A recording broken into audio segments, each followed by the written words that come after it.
a Literally, whole experience. I promise Should you. call it It's the like, one shot why? experience, to be I honest. promise you. I'm getting to know this app very well, you know? I'm gonna know it very well by the end of the day. But I Craziness, thought man. I love there's already the the Joe interference. Rogan experience, so I was like, one shot effect will have to do. The Joe Rogan effect of South Africa. Bring it on.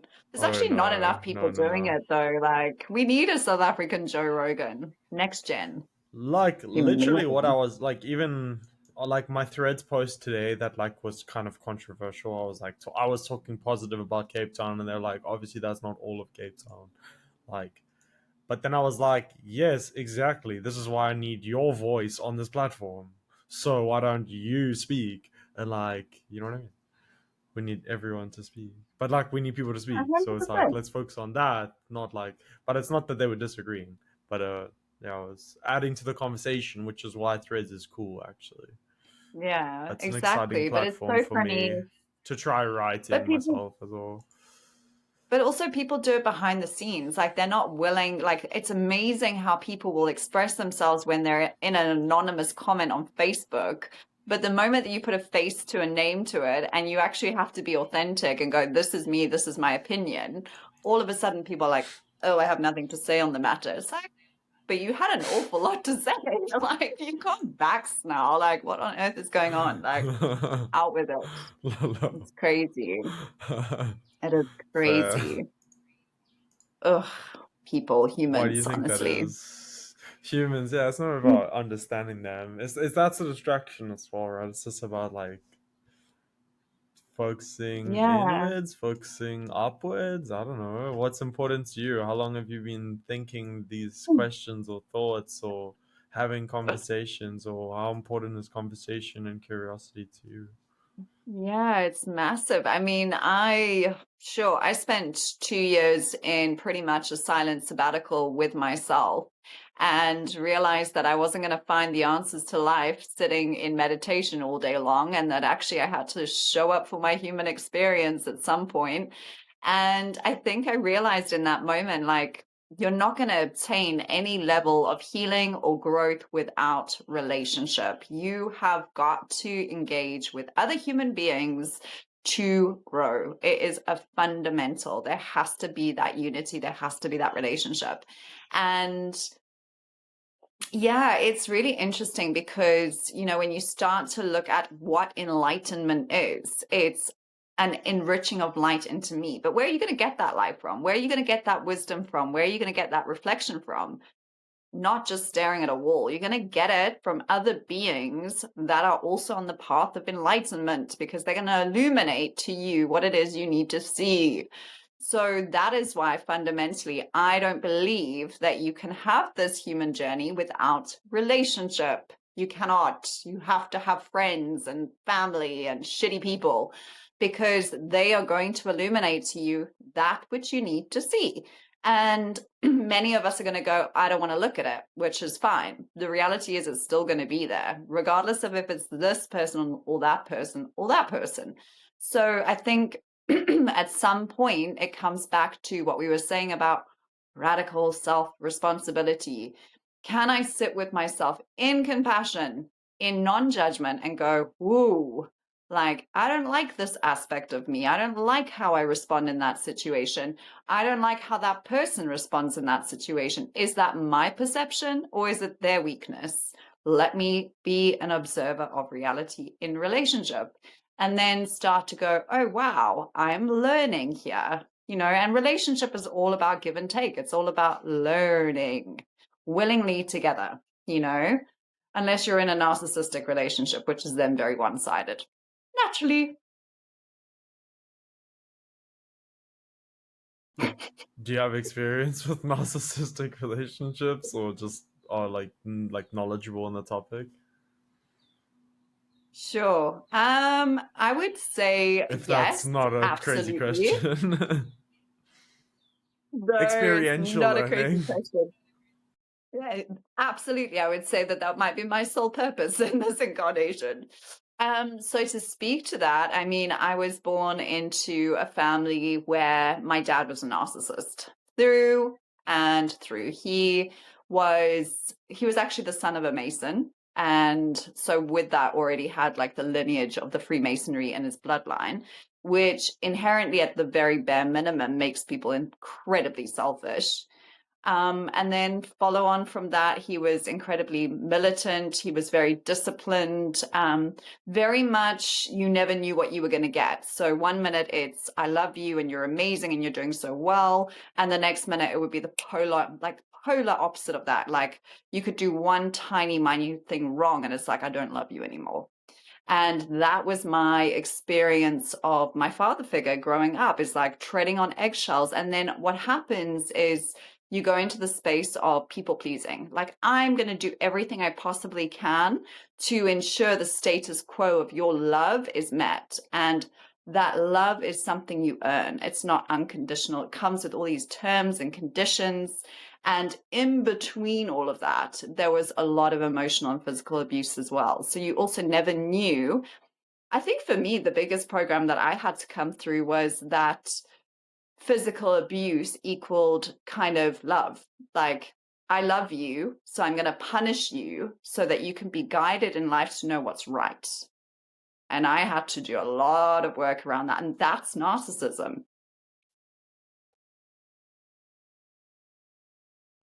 Oh, you're frozen. Would you say there's a link between discipline and narcissism? Like, Yeah, I mean, I think I would say that it's control at the end of the day. Any form of discipline, when you are exerting that authority over someone, and I even speak from the experience of being a mum, like when you want to exert discipline and authority over somebody else, it's a form of control. And generally speaking, that need for control comes from an upbringing or an environment where there was not any control. You felt like you were out of control, or the opposite of that, where you were super controlled and you're now the same. It's just a carbon copy of that. And so I think for my dad, it was very much, well, I mean, narcissism, there's a very fine line between being wounded and enacting your own inner child wounds onto other people and not taking responsibility for it. And then I think that there is kind of the nefarious infiltration of narcissistic personalities where it doesn't matter, because that's the thing. Like, I've seen a lot within the spiritual community, even, there is a lot of false light narcissism where it's like, I know how you behave behind closed doors. And I was in a relationship where it was very much like that. It would be like, okay, cool, we're going to do a podcast together about divine union and relationships and come across as this perfect couple. But behind closed doors, it was fault finding and flaw finding and projection of vulnerability. So I would share some of my deepest shadows and vulnerability, and he'd be like, oh, so that's why you are the way you are. Like if ever we got into an argument, and I started seeing all of this narcissism coming out, and I was like, whoa, like you're a spiritual coach, like you coach people for a living. Like, what the heck, you know? And obviously that relationship didn't last very long, but it's infiltrated everywhere. And I think the only way that you protect yourself from narcissism now is to have such strong standards and boundaries for yourself. What are you willing to accept? What are you willing to not accept? And then having follow through. Because a lot of the time, I mean, I did a video this morning about it. Like, we can say, I'm not willing to accept being spoken to badly. But then when we're spoken to badly, we go, oh no, shame, it's just his inner child wound. Oh, it's his mother wound. Oh, it's okay. Let me give him another chance. And then it's like, okay, it happens again. Oh no, it's another excuse. Let me keep making excuses for you and tolerate my standard being compromised until we say, you're not going to speak to me like that again. And if you do, the consequence of that is X, Y, and Z, and I'm going to follow through. And having been in the space of narcissistic abuse my whole life, walking away is a lot harder than it sounds. And I think anyone outside of a narcissistic relationship will often say, well, Can's like, can you not see all the red flags? Can you not see all the signs? Can you not, like, what are you doing? But narcissism is a roller coaster of love and light. It's like 1 minute you're on this euphoric serotonin high, and the next minute you're down in the gutters, but just enough to like question your sanity, and then it's love again. And it's that pick me up of that spiral of that roller coaster. And that's what makes it so difficult to get off the roller coaster and also to recognize that it's narcissistic, because you almost become conditioned to it being normal. And subsequent to that, with narcissism, they say you're the one to blame. So all of a sudden you start questioning your own sanity. You question, oh, maybe this is a me issue, especially in spiritual narcissism. Spiritual narcissists have a way of questioning things that make you doubt your own authenticity in a way that is so dangerous. And that's why for me in my last relationship, it felt like I lost myself. I was like, who the fuck am I by the time I left that relationship? Because my character, my integrity, my essence had been so bashed in rhetorical spiritual lingo that made me confused. And then you lose sight of, oh my gosh, what were my standards when I started? It was like, I don't even know what they were, you know? So spiritual narcissism is something that is so prevalent, and false light as well. And I mean, I think this really ties in with the fact that everybody has their own truth. Everybody has their own belief systems. And we're not here to say, believe in what I believe in because I'm the prophet. Believe in what I believe in because I say so. We're here to say, hey, this is my embodiment experience of this particular truth. Feel into whether or not this resonates with you. Don't take it as gospel. You have your own intuitive system. You have your own nervous system. Feel into what I'm sharing. If it resonates with you, great. If it doesn't, kick it to the curb. I don't give a shit. But don't just buy into what I'm saying and follow me like a blind sheep, because then it's just a spiritual matrix. I'm trapping you into my own thoughts and belief systems. And the spiritual community within the false light is exactly that. It's like what I believe is the way, the truth, and the life. So follow me. It's like another fucking church, you know?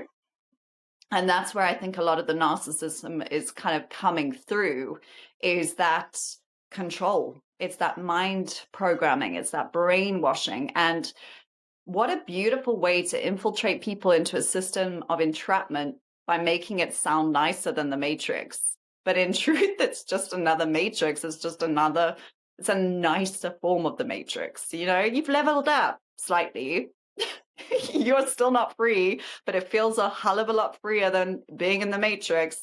So you actually had half a blue pill. You didn't quite take all of it. You know, it's like, what the hell, man? And that's what I'm seeing a lot within the spiritual community. And I always say to people, trust no one. just trust no one.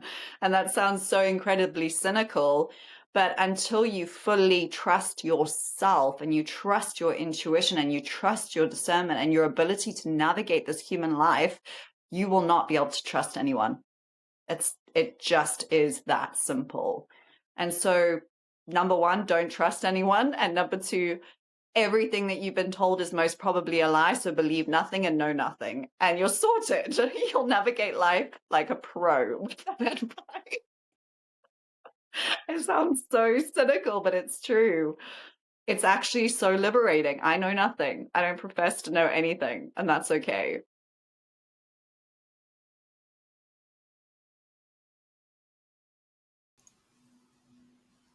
To just say I don't know is a freeing statement. Yeah, I mean, unless you're really just trying to piss off your girlfriend, and I don't know is your standard procedure of an answer. But I mean, I feel like it should be, I don't know, but I'm willing to learn. I think that's the biggest thing is, can we remain teachable? True. Are we open to learning? True. Can we question everything if we don't Collaborate, know? learn. Yeah, Yeah. exactly. And I think there's a space where you can hold polarity. You can say, I believe in this, and you believe in the complete opposite of what I'm saying. But there is a space to have a conversation in that where I can communicate what I believe and you can communicate what you believe. Neither one of us is right. It's not about True. being Right or right. wrong is a It's about whole other sharing. Yeah. sharing. Anything that creates separation is the matrix. Anything that is going to divide humanity is the matrix. That is their agenda. So where are we co-perpetrating the wound of separation in our own relationships with other people. And number one, being right is a great way to do that. Continually isolating ourselves with the need to be right. And it's like, you don't have to be right. You just have to know within your own being that it's your truth and it's right for you. Doesn't mean it's going to be right for everyone else. And we are Mm, unique expressions of consciousness. So why would my truth look remotely the same as anybody else's? It doesn't have true. to. How Yeah. boring would life be if everybody's truth and everybody's perspective was the same? Boring. It would be awful. It would be absolutely awful. And I think, a lot of, it's so difficult because I understand how challenging the journey into awakening is. You awaken and your entire life pretty much falls apart. Everything you thought you knew doesn't exist as a parameter anymore to measure life by. You lose your family, you lose your friends, you start having wild psychedelic journeys without even taking drugs, and you start seeing things that you wish you could unsee and having voices inside your head and start questioning your mental health. At the end of the day, awakening is not supposed to be this ayahuasca ceremony or this cacao ceremony where we all hold hands and sing kumbaya. It's supposed to open you up into the depths of your being in the most radical, cataclysmic way. So I get that when that happens, everybody within themselves is clinging to someone help me, someone guide me, someone take my hand, make this okay. But in truth, the greatest gift that we can give to people in that place is just to hold space for them to move through it emotionally. Show Mm, up with your fear, show up with your anxiety, show up with your nervous system dysregulation. Let's regulate together.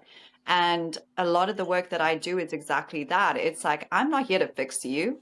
I'm here to show you an embodiment of what's possible through my own lens of experience, what I know has worked for me. If it works for you, great. If it doesn't, well, then I'm not the person for you. But I'm also not here to entertain codependent relationships. So if it's not working out, off you go. But there's a lot of spiritual mm. people out there that are booking people into year-long memberships and being like, you'll be with me forever. Don't worry. We have a community, soul tribe, sisterhood forever. And it's like, this got very Lifetime cultist. value. Yeah, exactly. Get 5% off your next year's membership. Ad free, may I add. Yeah, what has been your experience with all this? It seems like you've been in. So you've recorded podcasts. That's a whole other thing. That's Yeah, cool. so I did. We did a mini podcast series on divine union and really holding a container around the truth around masculinity and femininity and what that looks like in relationship, which was really Ooh, fascinating awesome. until I realized I was in a shadow aspect relationship with a narcissist, and then I was like, oh shit, this podcast is literally just therapy for me right now. So that was very short lived. But I think for me now, like I'm doing this Messengers 2025 challenge, and it has been so liberating. It's 28 days of posting an authentic, emotional reel every single day around what is Wow, alive and real for you in this now moment. If you want to that's sit pretty with your cool. shadow, put yourself in front of a camera and speak about what is scary for you in this now moment and what you're afraid of and what you don't want people to see, because it's a sure way to just have it illuminated into your face where you go, oh God. Because in truth, having done this work for so long, like I should be a pro at shadow work. I should be a pro at sitting with myself. I should be a pro at naming it and being emotional. Oh my God, I'm not a pro. I'm like a new beginner at this point in time because your people don't know how to sit with themselves vulnerably and authentically and really label and name their shit because it's scary and it's painful, let alone sharing that on social media and going, this is me, unfiltered, vulnerable, raw. Like, please be gentle, knowing that they're not. They're going to come at you guns blazing to tear you down. And And so for me, it's been so beautiful to see 1,600 of us doing that every day. Like, if you want to break the algorithm of AI and all of the non-emotional robotics out there, then this challenge is really that, because it's been so beautiful to witness people just sharing and sharing from their heart space. And I think a lot of the time, like, one of the first questions that I ask my clients is, what is one Sounds like a thing? protest to the AI. It really is. And I hope we take them down, and I hope that they get really annoyed, and I hope they harvest all of our juicy consciousness to make it better out there, for goodness sake.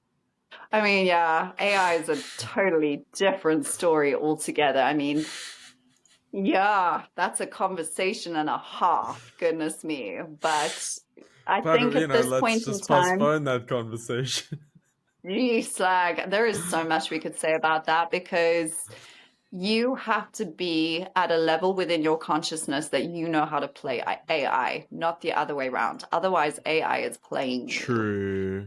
And you have got to be more discerning than you would be even with your spiritual coach, because my Yeah, it's goodness literally me, more work than speaking to a human. yeah, it really is. Good But God. then you And it's might like, as well stop just speak to a placating me. human. Maybe you're just No, avoiding speaking to a exactly. human. Well, I mean, we're avoiding speaking to humans as it is. So the day, like, Fair. we're really not with the credibility to be speaking to robots either. Like, have firm conversations with yourself on this one. So it's been a journey. And as I was saying, like, one of the questions that I ask my clients is like, what is one thing that you've never told anyone?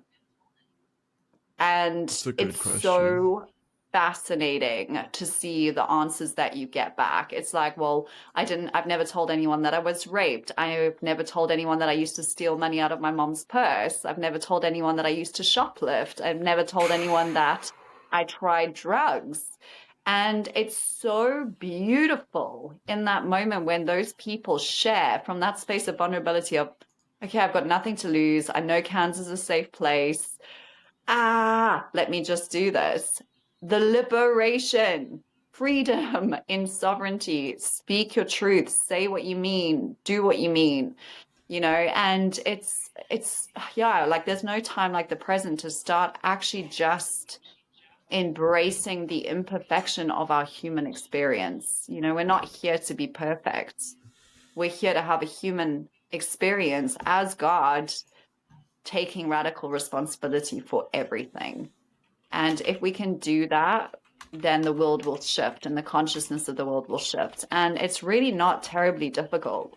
Like, spirituality, alchemy is not a difficult thing. It's just that it's been sensationalized to be like, well, only if you pay $1,000 are you in the club for the right kind of help you need, And it's like, that's absolute bullshit, because chances are you're going to be more traumatized afterwards than you were when you began. And that's the thing, like, embodiment is embodiment. You've got to figure it out. You've got to sit with yourself. You've got to give it a bash. And a lot of people just can't do that. They can't sit with themselves. They don't know how, and they don't want to. Yeah. And it's hectic. It's hectic, but it's so liberating. It's so liberating. And yeah, so that's really my hope for What has humanity been is that liberating? I think the liberation comes from finally being free from shackles. Hey, like, I think being able to understand that you're not a product of your circumstances, you're not a product of the stories you tell about yourself, you're not a True. product of the programs. In any moment right now, you can put it all down and say, I am. And at the core of our being, who are we truly? Nobody goes around introducing themselves saying, hey, I'm a fractal of source in a human meat suit. But in truth, Hmm. that's what we are. Nothing else comes out of that. Not my name, not my identity, not my career, not the house I live in, not the number of kids I have. I am source incarnate. What does that mean? It means I'm an embodiment of love. Meet that in me. Hmm. Don't meet the program that says I'm a CEO or a mom or an entrepreneur. Meet the embodiment of love.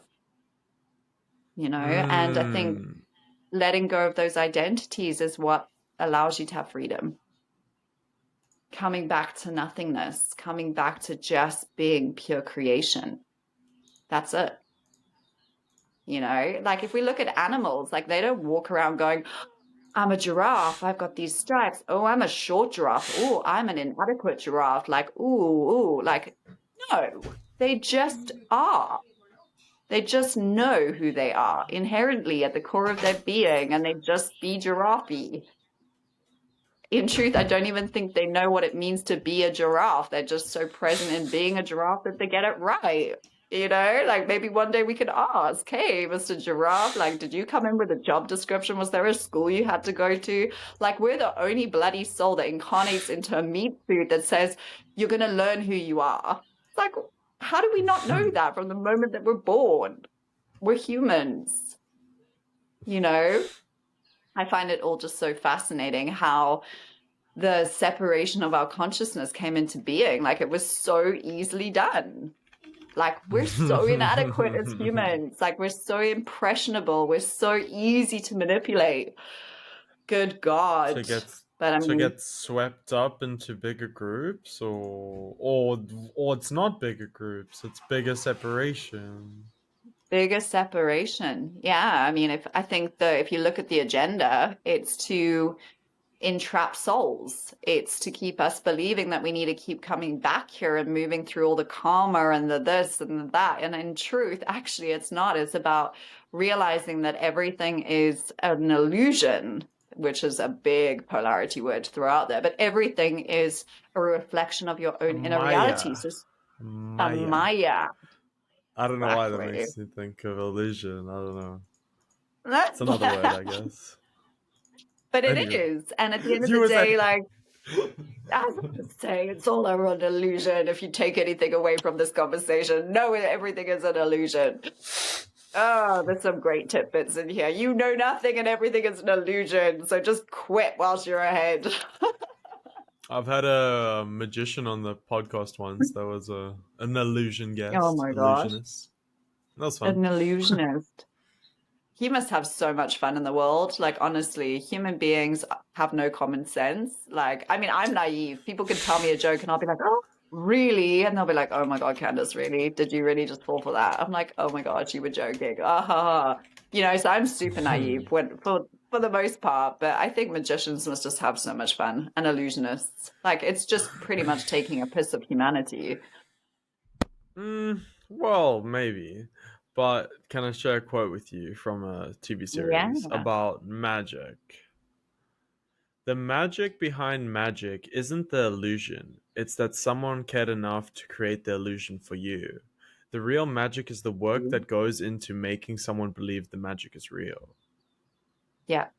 Yeah. But that was kind of at Absolutely. like a wedding speech. But that's a love. I You. mean, it comes But it's also of the like TV deeply series, profound. Like it's so right? deeply profound because at the end of the day, you know, having been a child that grew up seeing elemental beings and seeing fairies and seeing beyond the veil and Wow. basically seeing what people would deem as magic, I cultivate only that way of seeing for my kids. And so yeah, like that is in essence, you know, again, it's the power Sounds of like the most creation. amazing upbringing for kids.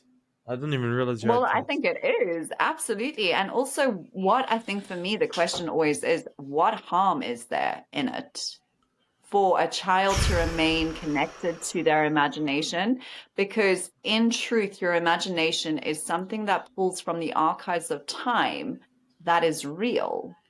So the more that Hmm. you keep a child connected to their imagination, the more you're keeping them connected to the all that is their memory. So it's actually Hmm. not real. Mm, to that perspective. What's not real? Any of it. If you can perceive it and you can believe it, it can be a reality. And that is how I can see what I do, is because I've never been told it doesn't exist. It's not real. And that being said, even if I was told it wasn't real, like I had tangible experiences. Like You ain't gonna tell me shit about it not being real. Like, it was real.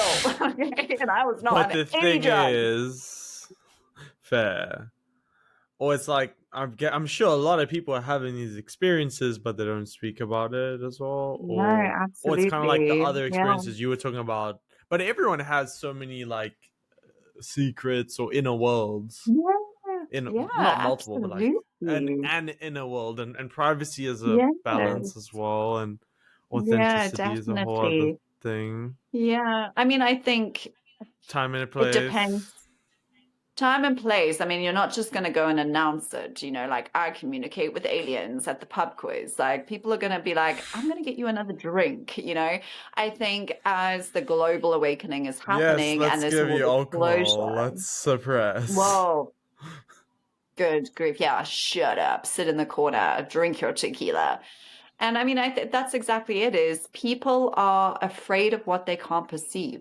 And they've become so shut off from their own imagination because their inner children within themselves are wounded and their creativity and their imagination has been severed. So they can't perceive even into the realms of possibility that what you're saying is an experience that is true to you was something that happened. They just cannot fathom it. They just cannot. So instead of holding neutrality and just being like, oh, okay, that was your experience, like I don't have to feel any way about this, they go into attack and defense because they can't just have this unanswered question. It has to have a meaning. It has to have some sort of answer to it. They can't just sit with something that doesn't have an explanation. They can't. And that's why within religion, that's why religion was created, because there had to be some form of explanation to all that is, something tangible that humans could believe that was perceivable. And so you have the narrative stories. And that's how the human consciousness works. It needs to be perceivable. But for children, their perception and their ability to imagine is so much more open before the age of 7 that they can see into those realms. They can believe into those realms. That's why children can just draw things out of their imagination where they have no context of what it even looks like because they're pulling from that memory. Whereas adults, you want to go, okay, draw me Winnie the Pooh. Oh, shit, let me put a picture in front of me. I can kind of see what Winnie the Pooh would look like, but I need a carbon copy because I need to be able to perceive it. Whereas children don't. Up until the age of 7, they are fully connected to all that is. And so the Wow. best gift that we can give to our children in this new age is to really nurture their imagination and their creativity, because that is what's going to keep them connected to their consciousness and really not allow for the programs to rob them of that. And so that's really my prayer of my kids, that I can keep them in that energy of the unimaginable realms. And how big and how vast and how wild can those unimaginable realms be? Because it's incredible. I mean, that's my life. That's where, I work in the Akashic Records. I work across all dimensions. There is worlds upon worlds upon worlds to explore and experience. And I get to have a human experience on Earth whilst doing that simultaneously. Like, it's epic. It's epic. There's never a day that's boring because it doesn't have to be. Mm. But yeah, it's the global awakening is getting it to that point, and a lot of people are now at the very minimum starting to fathom like past lives. It's like the intro. Okay, I can kind of gather and understand that perhaps there was an incarnation before this one, and I can understand that that has an impact on this lifetime, and then karma gets thrown around quite a lot, and soulmate. Like a lot of people are starting to ask Mm. questions about terminology. So there's definitely this energy of global awakening. Also, a lot of people True. moving away from like religion. A lot of people. I've been so amazed at how many people have moved I've away been from hearing this as religion this well. year. It's been crazy. All of a sudden, they're just like, it's not even a conscious thought. It's like one day they wake up and they're just like, this doesn't make sense to me. It's like an overnight switch. It's like, wow. And I was like, oh, okay. And then they're like, now what? Because it's hectic. I mean, the True. church wound is massive. I mean, I was indoctrinated into religion for years, years. Some sacred geometry And design thrown in there as well. yeah, absolutely. I mean, I would go to church and it was like a very happy, clappy, church, very charismatic, as they would say. And I would be like listening to them speaking in tongues, and they think that they're like pulling out a demon possession, and I'm translating it. I'm like, do you even know what you're doing? And it was really at that point where I was What? like, No Candace, just way. say nothing at all. Just sit down, be quiet. Don't need to know what's going on here because Wow. they don't know what they're doing. Why is They, it like that though? It's just oh, like I don't know. women not speaking Crazy. up and like not being I like know. respected and like listened to and like I don't know. Does that make sense? Yeah, it's At crazy. least It's, in I mean, that for me, example. yeah, I mean, I mean, I was too young, I think, and also both my parents were elders in the Okay, church, so that it was can. like really like inappropriate for me to say anything. And I would always be lectured, like, Candace, we don't say anything. How many You things don't say do we anything. not do because it's inappropriate or it's 100%, 100%. inconvenient. It's we'll get to it later. I was actually thinking about difficult conversations and how we postpone them, but yeah. Yeah, yeah.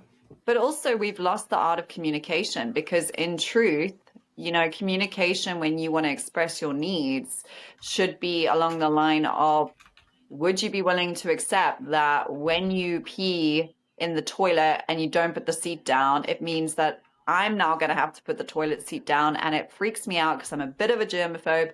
Realize that that's my issue, but would you be mindful to just put the toilet seat down the next time you go to the toilet? One of two things is going to happen in that situation. Either the person's going to go, ah, I didn't even realize it was such a big thing. Of course, darling, I'll put the seat down. Or they're going to go, no, you're attacking me. Like, I'm going to make sure I keep it up. In that situation, you're then going to go, okay, well, is this something I can live with? Well, no, it's enough to bug me. So now what is the consequence of that? Well, okay, I'm going to move out. Like, your whole toilet situation story is not working for me. I'm moving out.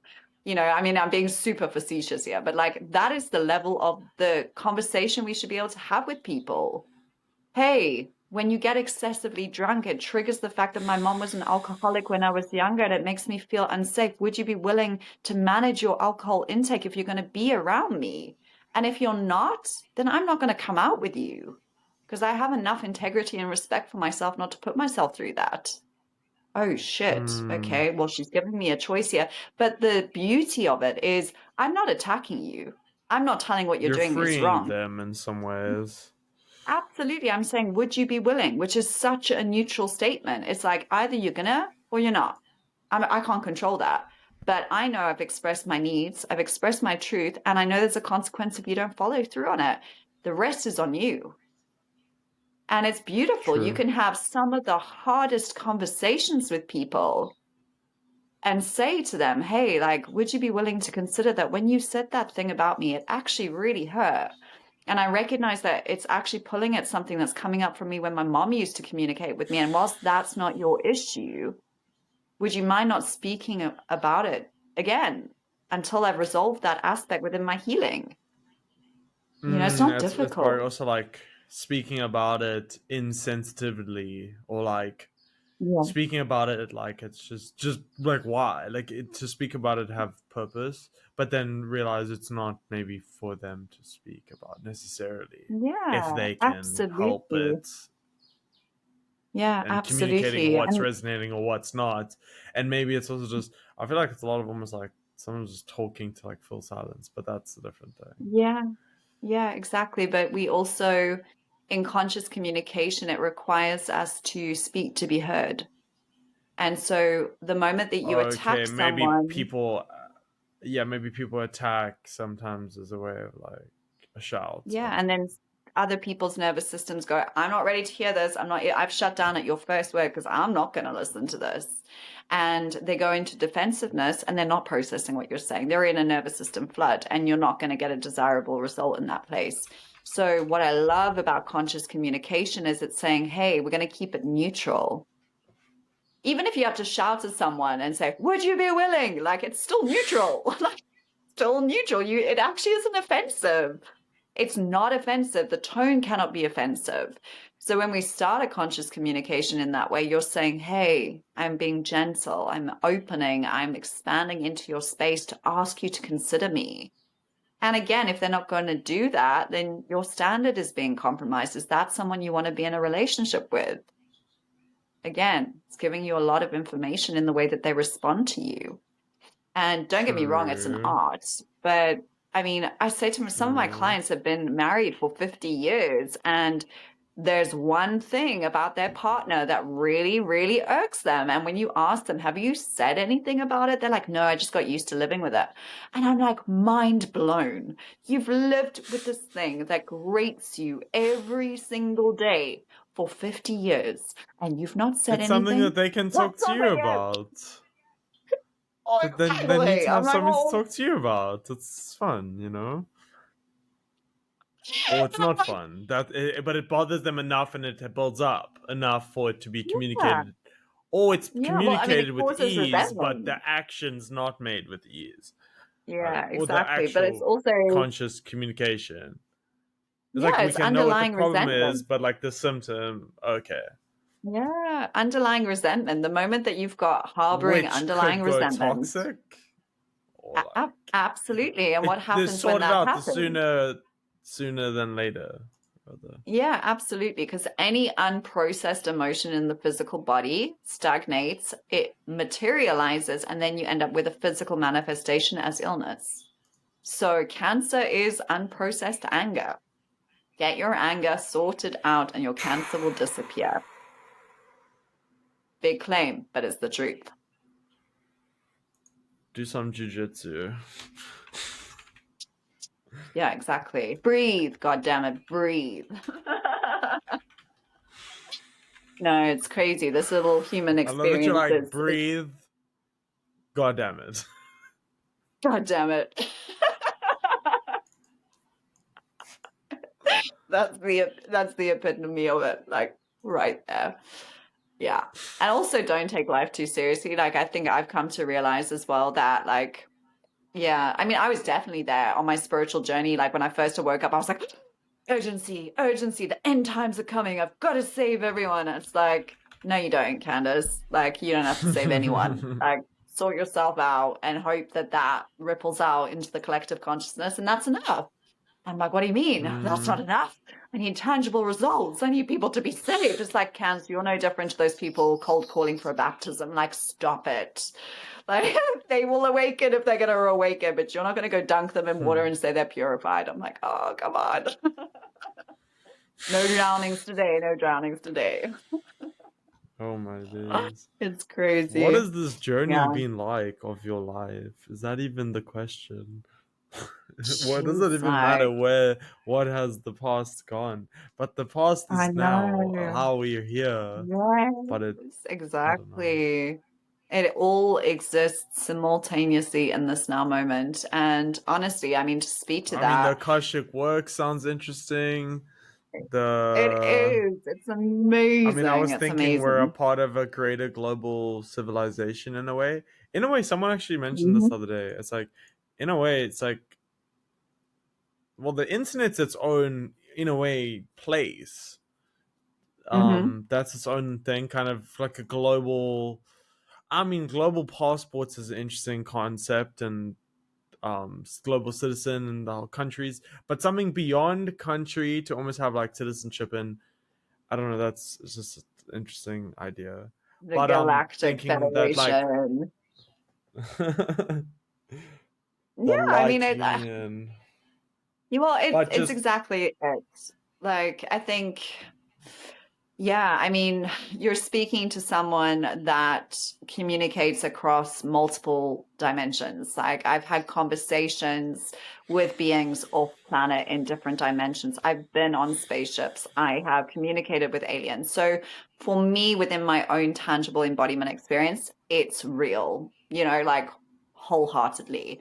And at the end of the day, what I had to remind myself of when I spent those 2 years in Kumbaya meditation space, where I was etherically bypassing my human experience, was to remind myself that in this state of incarnation right now, we're here in our human meat suits. We are humans on earth at this time. And so to spend our energy and our time trying to bypass our human experience to have that multidimensional experience self in the other dimensions off planet, utilizing other technology, is actually not helpful to us in the here and now, because what it does is it creates spiritual psychosis. And I had spiritual psychosis. And when that happens, you don't want to be Sounds here stressful. anymore. It's Sounds very, overwhelming. very stressful. It is, you don't want to be here anymore because you want to be back with your creator. You want to be back with God. You want to be back home, because a lot of beings on earth at this time didn't originate from earth. We originated from other planets. And so we want to go home. We're tired. We don't want to be the star seeds doing the light work anymore. And so when you're in that space of constantly up and out, so up through the physical energy body, out through the crown into the ether, you're saying, I'm not grounded in my human experience, anchored into earth right now. And when that happens, you don't live your human experience. You don't. I mean, I went through a time where I didn't eat, I didn't sleep, I didn't shower. I was like, fuck this. Like, what do I need to do here? I just want to meditate. I just want to be in an altered state of reality. And I'm also a plant medicine sitter. So for me, I've had a journey with psychedelics. You know, like I've actually stepped away from it now because I don't believe that plant medicine is being, it's being commercialized. And the more that they're commercializing plant medicine, the more it's losing the sacredness and the sanctity of its DNA and its data. And so it's not as effective. It's been hijacked in a lot of ways and it's being abused. People are now, cannabis was legalized and now cannabis is no longer, very seldom are you seeing people praying over their joint and saying, plant medicine, thank you. I invoke the spirit of this medicine to show me what I need to see. No, they're going to the 420 down the road and they're having a beer and they're smoking their joint. Like they don't give a shit what it's opening themselves up to. And in truth, it's opening them up to an entire world of dark energy and nefarious entities, and they don't even know. And I just feel like, yeah, the lack of respect for plant medicine is why I've had to move away from it, because I need to be able to facilitate a space that respects it. And also in the Fair. awakening process, people don't need it. That's the reality. The veil is so thin. The vibration is so high on the planet right now. Everyone, even ordinary, very normal humans, can have that access of awareness and conscious experience through breath work and meditation. And I can say that wholeheartedly because I've had experiences with my clients that have never done any drugs and they've had that experience. It's tangible and it's present and it's real. You don't have to have the psychedelics to be able to connect with your creator. Your creator is in the DNA of your fabric, of the makeup of your being. Connect into that and you'll see all that the creator wants you to see. And it's in everything. It's in nature. It's in the sun. It's in the light codes. It's in the grass. It's in the sounds, the fragrances. It's everywhere.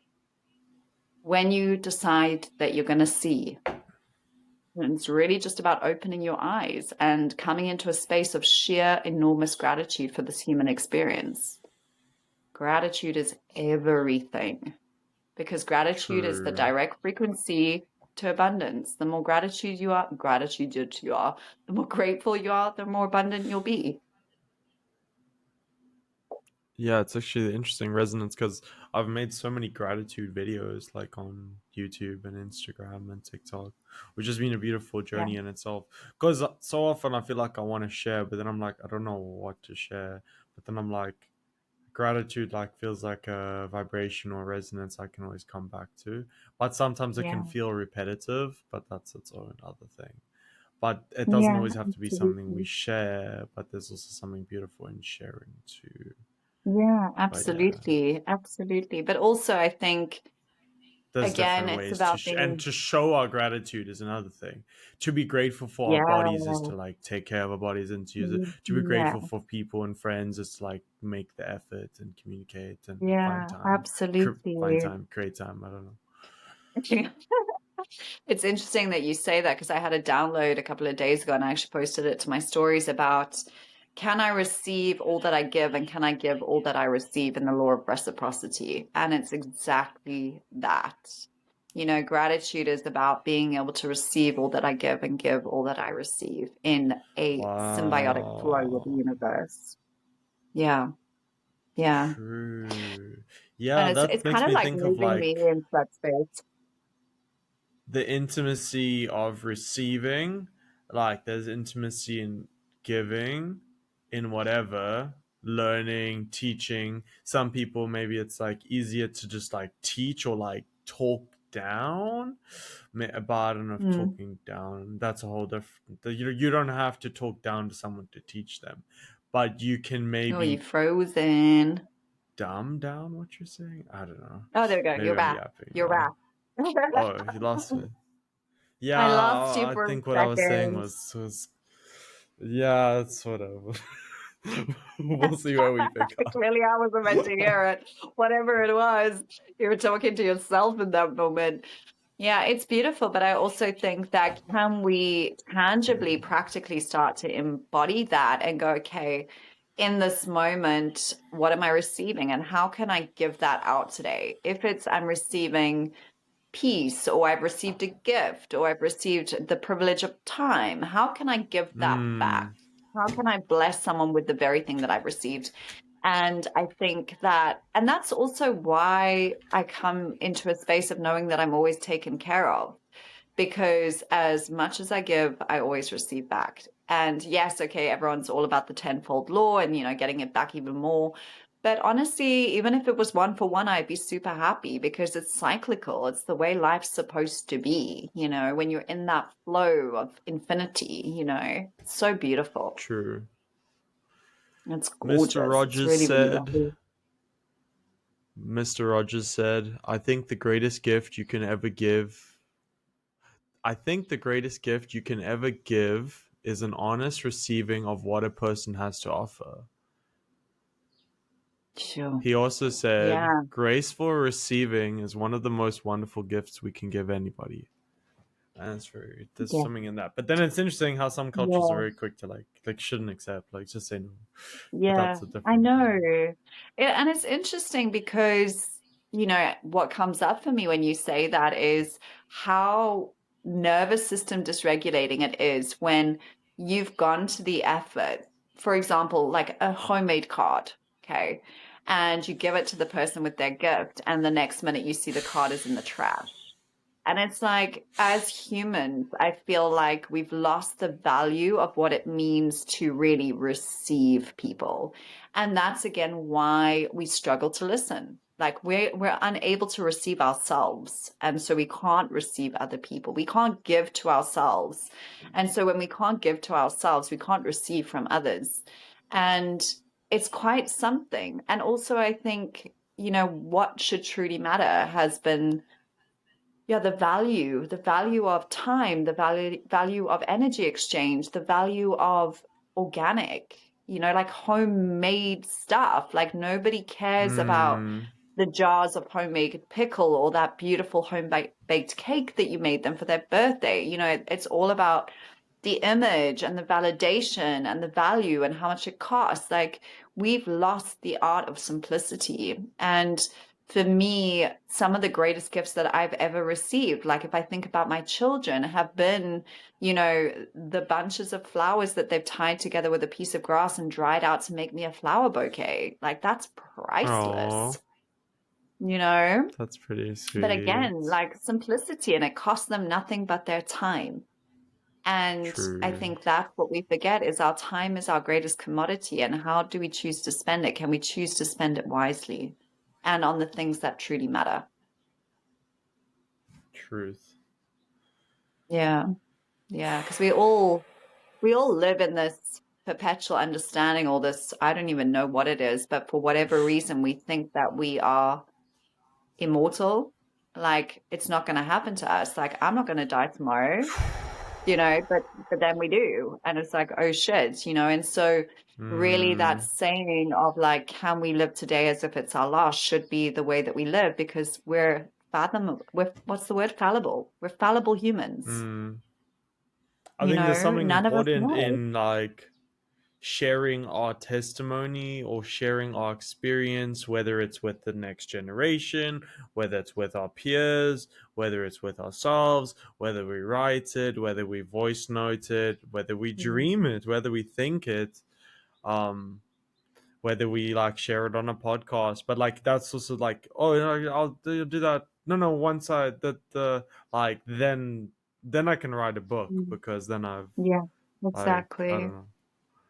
Exactly. I mean, for me, But then one it's of the also like biggest we lessons. make it a bigger thing than it needs to be. Like this, oh, a book, a podcast, a YouTube channel, this, that. Like it could even just be an Yeah, Instagram post with a slightly longer exactly. caption to like let people Yeah, know. But then it could actually just be exactly. directly sent to those people, or then it could actually just be in person. But it's for creating that But I'll do space. it tomorrow. But I'll do it tomorrow. But I'll do it next week. I mean, I think that's the biggest thing. I mean, I remember when my mom passed away, I'd had a huge fight with her. And I mean, I was 15 at the time and I was in boarding school. And the last conversation I had with my mom was ended up in a huge fight where I told her that I hated her and I wish she wasn't my mom. And she died. That was on the back end of that conversation. And so for me, I mean, that Bruh. took me years, like good 20 years to heal because that was brutal. And I think for me, it's about recognizing that we, in radical self responsibility, we can only control our actions and our reactions, and to be pure in that, to make it right, to say the things we want to say, to apologize when we need to.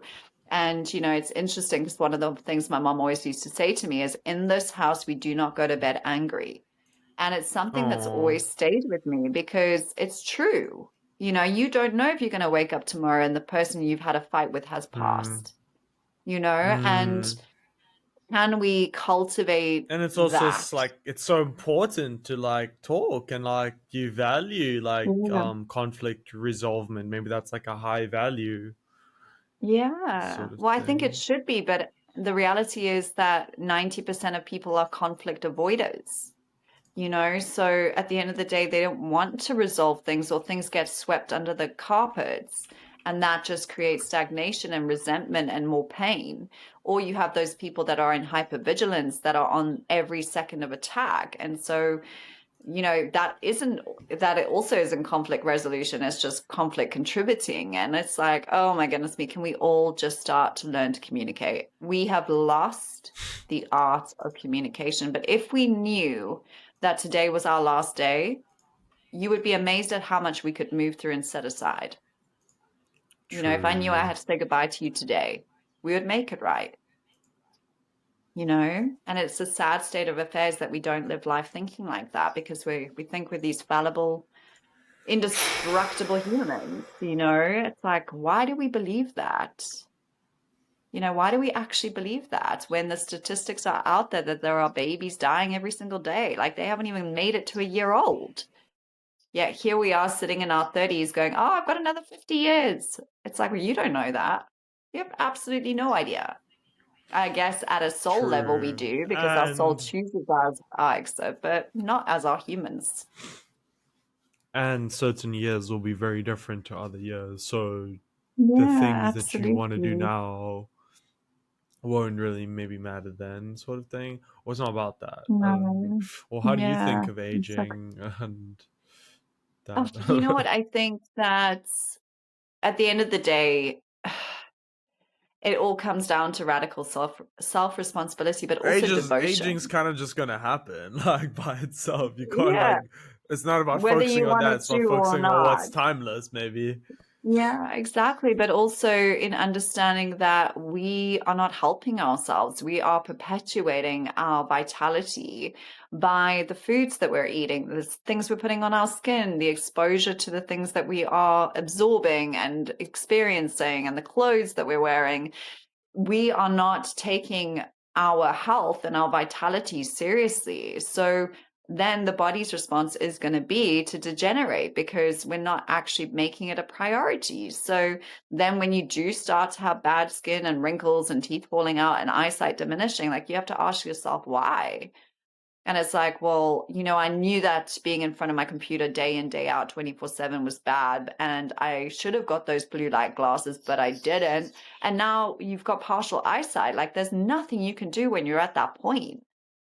And then we all say, oh, well, my eyes are good now. They'll always be good. Well, what about when they're not? You're not doing anything in this now moment to extend longevity that you can see your grandchildren or your great grandchildren one day. And that's a level of selfishness in a way, but it's more of a It level has of to self be. sabotage and self assassination, I'd even say. Absolutely. Absolutely. Yeah.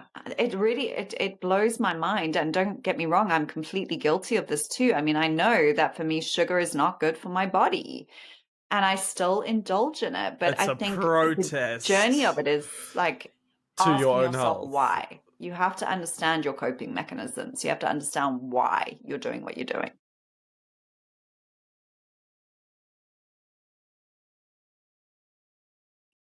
Did you lose me? I don't I know. lost you, but you're back. You jumped Let's timelines come real back. quick. Yeah, sorry, I was just checking out, the 12th dimension. I'm back now. No, I was just saying about how we need to keep our coping mechanisms in check. So we have to ask ourselves, well, if I'm smoking or if I'm drinking or if I'm watching pornography, why? What is the underlying root issue around why I'm doing this? Because 9 out of 10 times there's a very big unresolved trauma or conflict within yourself that you could actually free yourself from and not have that coping mechanism any longer. It's never been about just stop smoking or just stop eating the sugar. Everybody says, oh, it's so easy, just stop it. It's not. When it's wired into your DNA and your cells as a memory to respond in that way, you're never going to just stop it until you sit in awareness and actually acknowledge it and then work through that space.